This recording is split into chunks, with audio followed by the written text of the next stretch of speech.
A young mother is seeking answers about her medical condition that's forcing a prolonged stay at the GUAM Memorial Hospital. She tells us that she's been there for nearly 2 months with no clear prognosis in sight, all because of a mistake the hospital made while she was giving birth. On May 27th, Alyssa Nedadog was giving birth to her second child, a baby boy she would name Aiden. He wasn't due for a few more weeks, and complications with her delivery forced her to have an emergency C-section. All seemed to be going well. That is, until she was released from the hospital 3 days later. She began to suffer from extreme pain in her abdomen, so she returned to GMH. The doctor said that they found something in my stomach and they didn't want to drain it out, so they gave antibiotics. A few days later, she was sent home again. But once again, something didn't feel right. The pain did not go away. The pain was really bad. I couldn't lay flat or on my sides, and I could barely walk. The day they released me, I was walking up the stairs from my house and I fell. So 2 days after they released me, I came back and they did a CAT scan while I was in the emergency room, and that's when they found infection, and it got bigger. It was like my whole side. That was nearly 2 months ago. So why is she still here? According to Alyssa, despite efforts to drain pus that's built up from the initial infection, it continues to spread. They did a CAT scan again, I think a week after, and it wasn't, I guess that's when they said that it broke and some was on this side.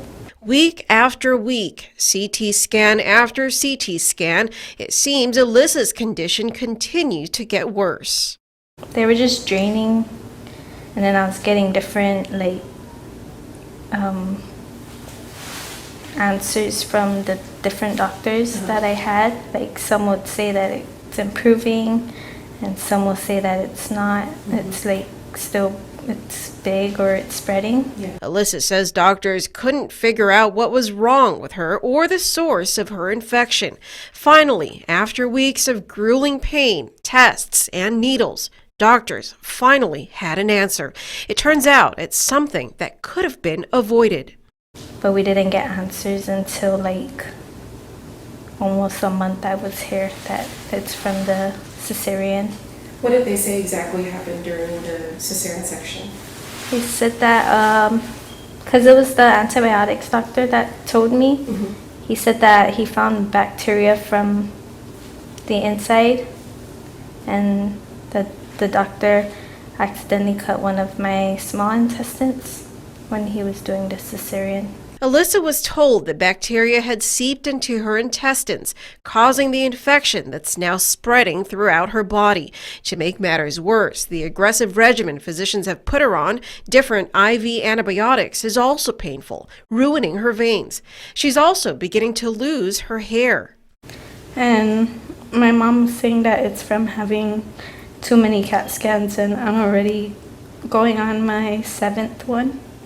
In a matter of a month or two, right? Yeah, it's every week. And one of the radiologists downstairs, the helpers, told my dad that you can only get 4 within a year. Adding to all this is the fact that Alyssa has not been able to hold her newborn baby boy or spend time with her 3-year-old daughter. Have you been able to see your baby at all? That's why it's hard. I haven't got to feed him. And I was always happy because they say that I'm close to going home. But it always fails. And it hurts.